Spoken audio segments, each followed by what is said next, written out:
हजरत लूत व इब्राहीम अलैहिस्सलाम।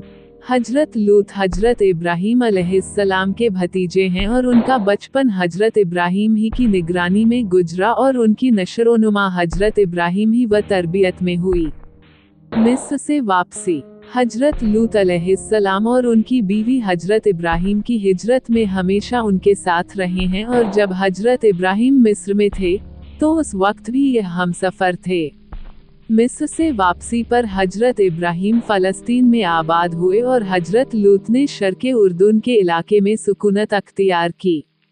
इस इलाके में दो मशहूर बस्तियां सदूम और आमूरा थीं।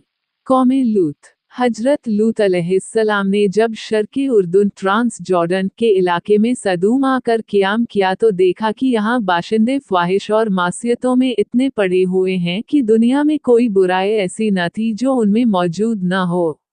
दूसरे ऐबों और फहश कामों के अलावा ये कौम एक खबीस अमल में मुब्तला थी, यानी अपनी नफसानी ख्वाहिशों को पूरा करने के लिए वे औरतों के बजाय अमर्द लड़कों से ताल्लुकात रखते थे। दुनिया की कौमों में उस वक्त तक इस अमल का कतई रियाज न था। यही बदबख्त कौम है जिसने नापाक अमल की ईजाद की और इससे भी ज्यादा शरारत, खबासत बेहयाई ये थी कि वे अपनी बदकिरदारी को ऐब नहीं समझते बल्कि एलानिया फन व मुबाहात के साथ उसको करते रहते थे। और याद करो लूत का वाकया जब उसने अपनी कौम से कहा, क्या तुम ऐसे फहश काम में लगे हुए हो जिसको दुनिया में तुमसे पहले किसी ने नहीं किया, ये कि बेशक तुम औरतों के बजाय अपनी शहवत को मर्दों से पूरी करते हो, यकीनन तुम हद से गुजरने वाले हो। हजरत लूत और तबलीगे हक। इन हालात में हजरत लूत अलैहिस्सलाम ने उनको उनकी बेहयाइयों और खबासतों पर मलामत की और शराफत और तहारत की जिंदगी की रगत दिलाई और नरमी के साथ जो मुस्किन तरीके हो सकते थे उनसे उनको समझाया और पिछली कौम की बदामालियों के नतीजे बताकर इबरत दिलाई, मगर उन पर बिल्कुल असर न हुआ, बल्कि कहने लगे। लूत की कौम का जवाब इसके सिवा कुछ न था कि कहने लगे इन लूत और उसके खानदान को अपने शहर से निकाल दो। ये बेशक बहुत ही पाक लोग हैं। बेशक ये पाक लोग हैं। कौमे लूत का यह मजाकिया जुमला था, गोया हजरत लूत अलैहिस्सलाम और उनके खानदान पर तंज करते और उनका ठट्ठा उड़ाते थे कि बड़े पाकाबाज हैं, इनका हमारी बस्ती में क्या काम, या मेहरबान नसीहत करने वाले की मेहरबान नसीहत से गैज़ व गज़ब में आकर कहते थे कि अगर हम नापाक और बेहया हैं और वे बड़े पाकबाज हैं, तो इनका हमारी बस्ती से क्या वास्ता, इनको यहाँ से निकालो। हजरत लूत अलैहिस्सलाम ने फिर एक बार भरी महफिल में उनको नसीहत की और फरमाया, तुमको इतना भी एहसास नहीं रहा है कि यह समझ सको कि मर्दों के साथ बेहयाई का ताल्लुक, लूटमार और इसी किस्म की बद अखलाकियां बहुत बुरे आमाल हैं। तुम ये सब कुछ करते हो और भरी महफिलों और मजलिसों में करते हो और शर्मिंदा होने के बजाय बाद में उनका जिक्र इस तरह करते हो कि गोया ये कारे नुमायां हैं जो तुमने अंजाम दिए हैं। क्या तुम वही नहीं हो कि तुम मर्दों से बदअमली करते हो, लोगों की राह मारते हो और अपनी मजलिसों में और घर वालों के सामने फहश काम करते हो। कौम ने इस नसीहत को सुना तो गम व गुस्से से तिलमिला उठी और कहने लगी, लूत, बस ये नसीहतें और इबरतें खत्म कर और अगर हमारे उन आमाल से तेरा खुदा नाराज है तो वह अजाब ला कर दिखा, जिसका जिक्र करके बार बार हमको डराता है, और अगर तू वाकई अपने कौल में सच्चा है तो हमारा और तेरा फैसला अब हो जाना ही जरूरी है। बस उस लूत की कौम का जवाब इसके सिवा कुछ न था कि वे कहने लगे, तू हमारे पास अल्लाह का अजाब ले आ, अगर तू सच्चा है। हजरत इब्राहीम और अल्लाह के फरिश्ते। इधर यह हो रहा था और दूसरी तरफ हजरत इब्राहीम अलैहिस्सलाम के साथ यह वाकया पेश आया कि हजरत इब्राहीम जंगल में सैर कर रहे थे। उन्होंने देखा कि 3 लोग खड़े हैं।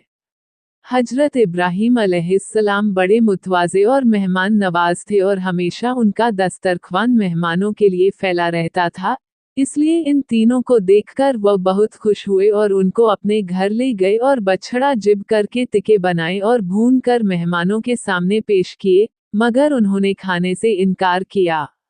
ये देखकर हजरत इब्राहीम ने समझा कि ये कोई दुश्मन है जो दस्तूर के मुताबिक खाने से इनकार कर रहे हैं।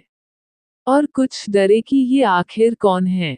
मेहमानों ने जब हजरत इब्राहीम अलैहिस्सलाम की बेचैनी देखी तो उनसे हंसकर कहा कि आप घबराएं नहीं, हम अल्लाह के फरिश्ते हैं और कौमे लूत की तबाही के लिए भेजे गए हैं, इसलिए सदूम जा रहे हैं।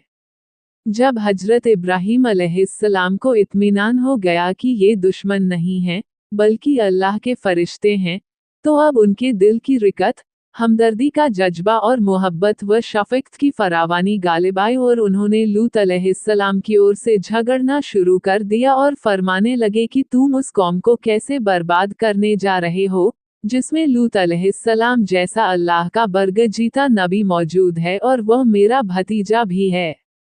फरिश्ते ने कहा, हम ये सब कुछ जानते हैं, मगर अल्लाह का यह फैसला है कि कौमे लूत को अपनी सरकशी, बदअमली, बेहयाई और फहश वालों पर इसरार की वजह से जरूर हलाक की जाएगी और लूत और उसका खानदान इस अजाब से महफूज रहेगा। अलबत्ता लूत की बीवी कौम की हिदायत और उनकी बदआमालियों और बदअकीदगियों में शिरकत की वजह से कौमे लूत ही के साथ अजाब पाएगी।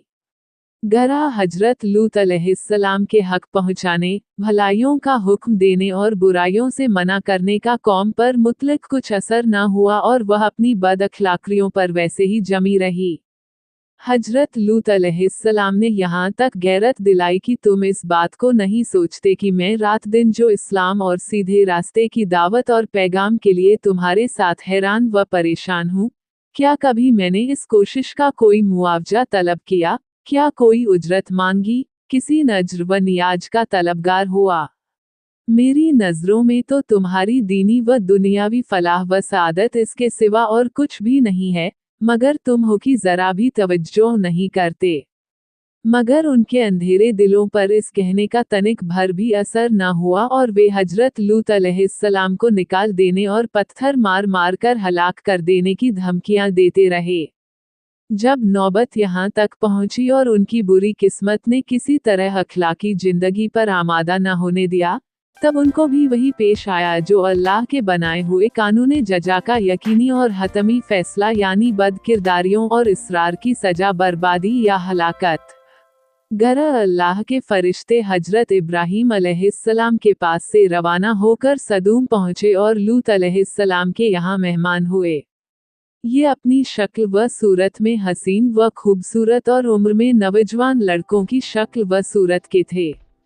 हजरत लूत ने उन मेहमानों को देखा तो घबरा गए और डरे कि बदबख्त कौम मेरे इन मेहमानों के साथ क्या मामला करेगी, क्योंकि अभी तक उनको यह नहीं बताया गया था कि ये अल्लाह के पाक फरिश्ते हैं।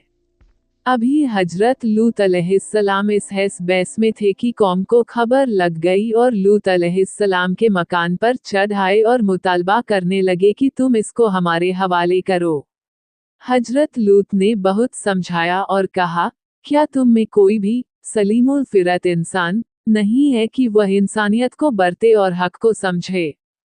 तुम क्यों इस लानत में गिरफ्तार हो और नफसानी ख्वाहिश पूरी करने के लिए फितरी तरीका छोड़कर और हलाल तरीकों से औरतों को जीवन साथी बनाने की जगह इस मलून बेहयाई पर उतर आए हो? ए काश मैं रुकने शदीद की जबरदस्त हिमायत कर सकता। हजरत लूत अलैहिस्सलाम की इस परेशानी को देखकर फरिश्तों ने कहा, आप हमारी जाहिरी शक्लों को देखकर घबराएं नहीं, हम अजाब के फरिश्ते हैं और अल्लाह के कानून जज़ाए अमाल का फैसला इनके हक में अटल है, वो अब इनके सर से टलने वाला नहीं। आप और आपका खानदान अजाब से बचा रहेगा, मगर आपकी बीवी बेहयाओं के साथ रहेगी और तुम्हारा साथ न देगी। आखिर अजाबे इलाही का वक्त आ पहुंचा। रात शुरू हुई तो फरिश्तों के इशारे पर हजरत लूत अलैहिस्सलाम अपने खानदान समेत दूसरी ओर से निकलकर सदूम से रुखसत हो गए और बीवी ने उनका साथ देने से इनकार कर दिया और रास्ते से ही लौटकर सदूम वापस आ गई।